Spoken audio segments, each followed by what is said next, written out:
أعوذ بالله من الشيطان اللعين الرجيم بسم الله الرحمن الرحيم السلام عليكم ورحمة الله وبركاته المؤمنين Mu'minin brothers, nice to get back together after the Mahi Ramadan darsas and the short tafsir lessons that we used to have. We used to call them bite lessons. And as per the request of Mominin, we have continued this good work, and inshallah, we keep on continuing with with the barakah of Ahlul Bayt, inshallah.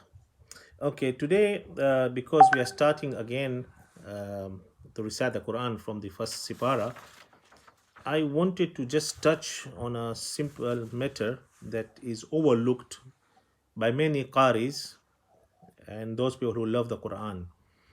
Uh, it is opening the Quran on its own is a very good habit. Reciting the Quran is very good, and there's so many ahadith encouraging us mu'mineen to recite the Quran every day. The hadith is saying at least 50 ayats per day a mu'min should recite.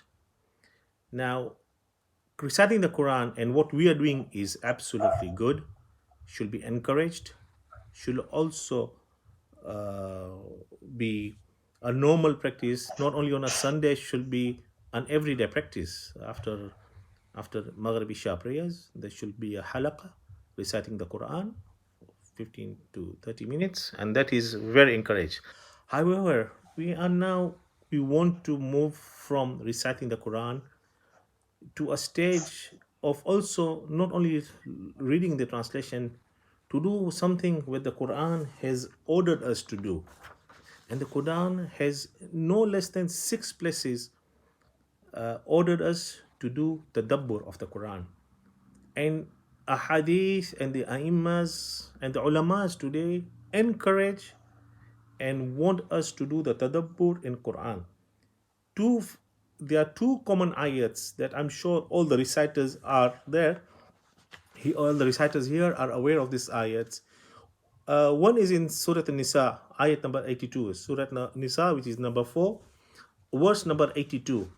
أفلا يتدبرون القرآن ولو كان من عند غير الله لوجدوا فيه اختلافا كثيرا. Are they not pondering over the Quran?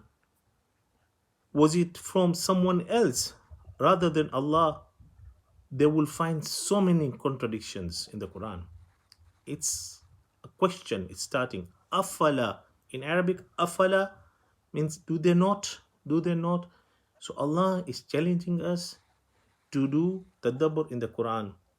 There's another ayat which is very familiar and popular amongst ulamas. They keep repeating this from the member. Is in Surah Muhammad, Surah number 47, verse number 24. أفلا يتدبرون القرآن أم على قلوب أقفالها. Are they not pondering over the Quran? Are their hearts locked? Now that is scary. That Allah is saying, are our hearts locked that we are not pondering over the Quran? So there are 6 such ayats that I found, but because of time, I just chose these 2 ayats. There's another ayat which I really liked, and it comes from Al-Nahl, number 44, verse number 44. Now this is what it says in the ayat: we revealed to you the reminder, a dhikr. The Quran has got so many names: Al-Quran, Al-Furqan, Al-Dhikr. So it says, we reveal to you the dhikr, that you may clarify to the people what was revealed to them, and then they may reflect. So Allah subhanahu wa ta'ala says, I've given you, O Muhammad, I've given you this Quran, so you can tell the people what I have revealed to you, but then it is upon the mere people to reflect what it is. Now, I know somebody will come and tell me, but we are not Arabs, we do not have the command of the language. That's true. But Allah has revealed this Quran for everybody. And hence, we have to try. We have to take, okay, there is a syllabus, there is a method, there is a methodology of doing tadabbur. So I'll be very open here that to open the Quran and to recite something and to make your own opinion is not allowed. So, of course, there is a methodology. But what I want to just point out at this stage that Alhamdulillah, Mu'mineen, wherever we are in the world, we have access to internet, we have access to ulamas, and we have access to people who can be questioned and get and find answers. This tadabbur thing has to be a self thing that you have to initiate within your own self, because Allah is giving us that challenge. So reciting the Quran in halaqah like today in a darsa is highly recommended, but should not stop there. That we should continue. So this was my small introduction, because we are starting this session post Ramadan. In itself is a good deed, but I thought that I should remind Mominin and myself that we should do why we should do tadabbur. We are starting Surah Al-Fatiha, so it is the opening, it is the beginning. Then it is appropriate to talk about the Surah Al-Fatiha. Now, if I was to start on the tafsir of Surah Al-Fatiha today, I don't know if the evening and the night will be enough. But as usual, we will summarize just to give Mominin a little bit of to think about. So when we finish these lessons, we can think about what was said, and then we have a practice of reflecting. I found something very interesting in a Sunni from a Sunni book, which is very appropriate for this Surah Al-Fatiha. Surah Al-Fatiha is 7 ayats, and as Shias we take Bismillahir Rahmanir Rahim as ayat number 1. Now, many Sunni sects, especially the Wahhabis, they don't take it. So those who have gone to Makkah for Umrah or Ziyarat might see when the Imam says Allahu Akbar, and then he goes quiet. He doesn't say Bismillah, and he starts with the surah, and that is not correct. I have so many proofs why Bismillahir Rahmanir Rahim is part of the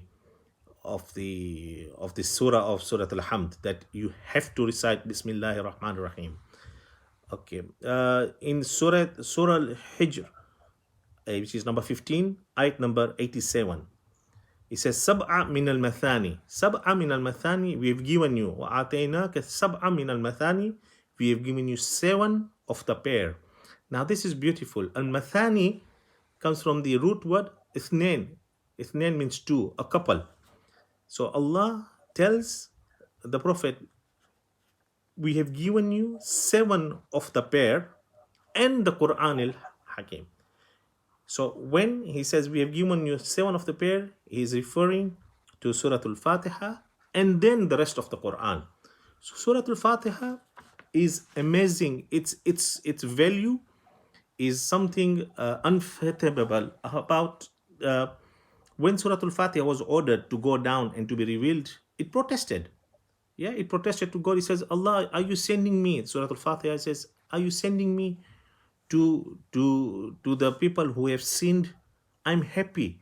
And Surah Al-Fatiha was in that says Hadiratul Quds. Hadiratul Quds means in the vicinity of holiness.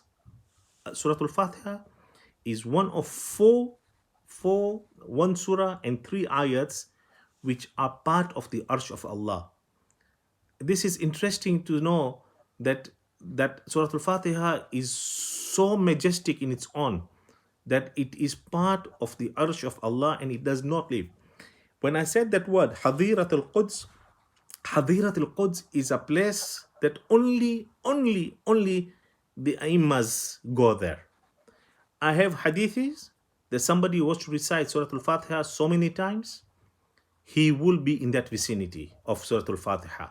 Imagine, just by reciting Surah Al-Fatiha, Mu'minin, we can get to Allah, to the Arsh of Allah, in the Hadiratul Quds, means in the vicinity of the holiness.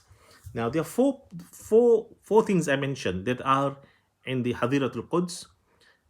One is Surah Al-Fatiha, the other one is Ayat al-Kursi, the two other things are two ayat, Shahid Allahu la ilaha illallah, and there is another ayat, Qulillahumma malikul mulk.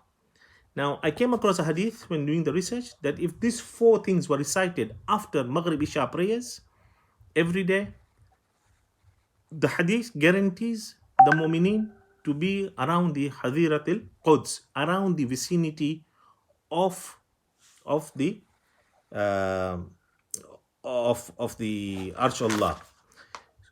As I said, Al-Fatiha, this is just, there's so much to talk about Al-Fatiha, but I said I just want to give bite size so that we can keep on thinking. I've got one more minute to go before we start the Darsa. I came across this Sunni book which says, this is a Yanabi al-Mawadda by Al-Hafiz Sulaiman bin Ibrahim al-Kanduzi al-Hanafi. He says, know that, now this is talking about the tafsir of Bismillah ar-Rahman ar-Rahim. Know that all the secrets of the heavenly books are in the Quran. And all that is in the Quran is in Surah Al-Fatiha. And all that is in Surah Al-Fatiha is in Bismillah. And all that is in Bismillah is in the letter Ba. And all that is in the Ba is in the dot under the Ba. Then says Imam Ali alayhi salam says, I am the dot which is under the Ba.